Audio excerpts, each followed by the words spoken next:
All right, Charlotte, I'm going to talk to you because we got a problem. You may call it a volume problem, but I call it a humility problem. And right now, the loudest isn't winning. So let's talk about it. What is loud? Your flashy social media. Hey, check out this house. The flashy cars. The top producer event. No one cares. They want to know, are you going to help them buy the house that they want? Are you going to help them sell their house? And that's what it is. Being the loudest doesn't mean you're the most successful. It doesn't mean that you're making the most money. It just means you're the most visible. All right, so let's talk about humility. Let's talk about what it is and let's talk about what it's not. It's not lacking confidence. You got to be confident. If you know me, you know that I'm confident. And I sometimes lie on that borderline of being cocky, but you got to be proud of what you do. There's a difference in being proud and there's a difference in being an arrogant asshole. And yes, I said it. Don't be an arrogant asshole because no one wants that. All right, that's just the truth of it. If that gets bleeped out, it is what it is. You can't lack being visible, right? People have to be able to see you, but you don't have to be flashy in doing it. And I can tell you what humility is. Being humble is being teachable. To this day, I don't care whether I've done 50 transactions a year, 100 transactions a year, I'm learning something new every single day. I've got to be in a position to be teachable. And if I'm not teachable, people are going to see right through it. No one wants to work with the person that isn't willing to grow to become successful, right? So for me, for those of you who know, again, we've talked about it. I'm coming up on 11 years of sobriety.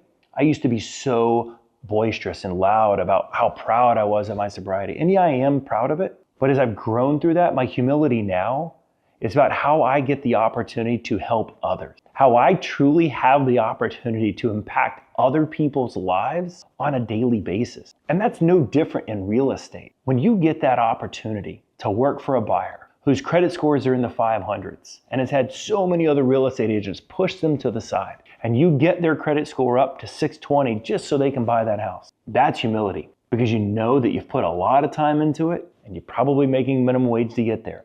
But I can tell you this, the person on the other end of that is so grateful for what you've done for them, it takes it to another level. And if you can't see that in being humble, maybe you're in the wrong business. Because I can tell you right now, the ego that we have in this business is killing us. Ego isn't going to always get you to where you want to be. Now, ego may close the deal, but it's not going to build the relationships that you want long-term. When I told my parents that I was first going to get into real estate, they're like, oh, here we go. My dad told me that for all these years, he tried to do real estate on his own because every single agent he worked with would come out, put a sign in the yard.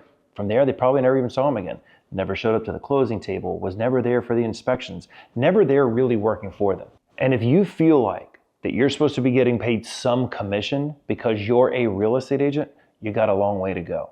And if you don't switch it up fast, the way that things are changing in real estate, you're not going to be around long to begin with. Ego's got to go. The most humbling thing that ever happened to me is when I first started in real estate, the first firm that I was with, we'd go in every day on the phones, calling, doing this and that. And I said, this isn't the way I want to do it. I want to build relationships. I want to build something from the ground up that is sustainable and will last me for years to come. So I wake up every morning at 4 a.m. I put my Uber and my Lyft sign in my car and I drive Uber and Lyft for 3 hours every day. I was like, how am I going to make ends meet just to be able to do this? And it was humbling. It was humbling to do that all the while trying to build a real estate career. But I can tell you this, the relationships that I have built through real estate have become some of the most amazing things that I've ever had in my life.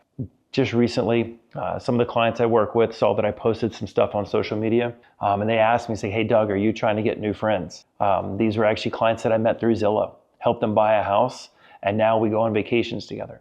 I don't know what else to tell you that is just more amazing than building relationships. And the only way you're going to ever do it is through humility. I keep going back to my sobriety, and I keep going back to how humbling it is to experience the things that I do on a daily basis and realize that, hey, I can either be arrogant, I can either say I'm right, you're wrong, I'm better looking, you're not so good looking, thanks Happy Gilmore, or I can take a step back. I can try to put myself in a position and think about what the other person may be going through that day. Like you have no clue what happened to them in the last 30 minutes, the last 3 hours, who knows? And until we take a step back and remove ourselves from what our wants are, what we feel like our needs are, we're never going to be successful. So let's talk about what is it going to take for you in 2026 to make humility a part of the bigger picture in your life so that your success can continue to grow. If you feel like that, hey, I get to the closing table, hey,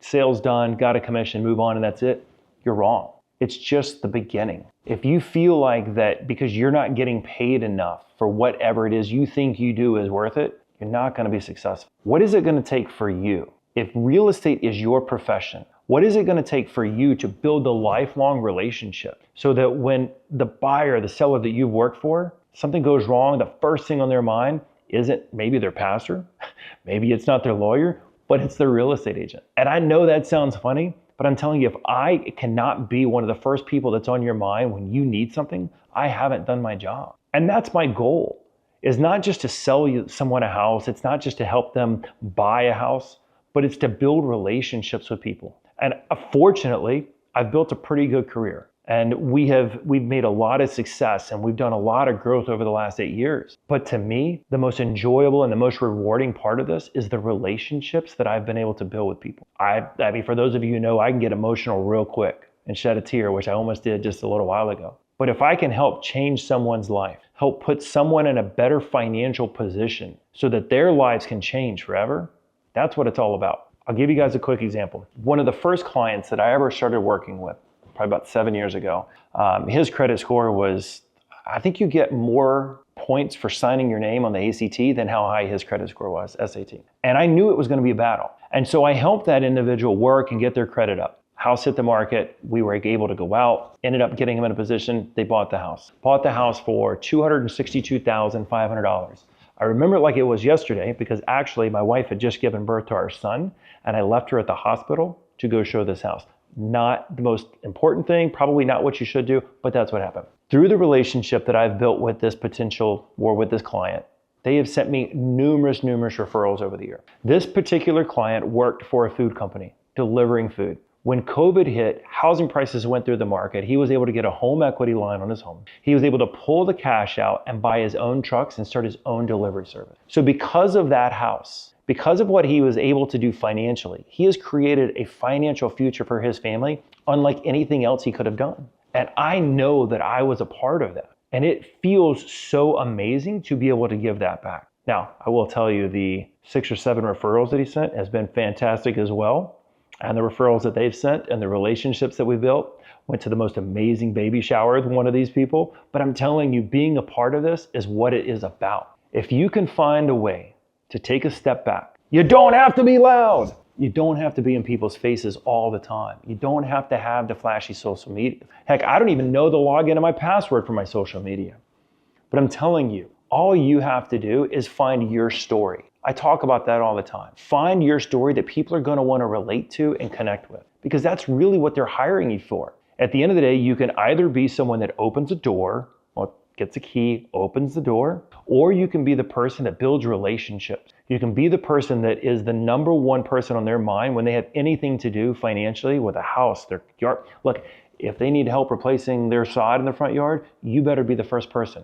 If something goes wrong with their hot water heater, you better be the first person. If they want to do a renovation in the house, you better be the first person, because if you're not, there's 20,000 other people out there who will be. So I challenge you as we move forward in 2026, find your humility. Again, it doesn't mean that you're lacking confidence. It doesn't mean that you're devaluing yourself. It just means that you're willing to be taught something. It just means that you are willing to take a step back, service other people with gratitude. And that's important. Don't feel like you got to go do something just because you have to do it. Do it because you know that it is the right thing for you and for that other person. So again, as you move through 2026, try to find your humility. You don't have to be loud. You don't have to be the most visible. You just have to be the person that at the end of the day, that next person is going to want to see and talk to.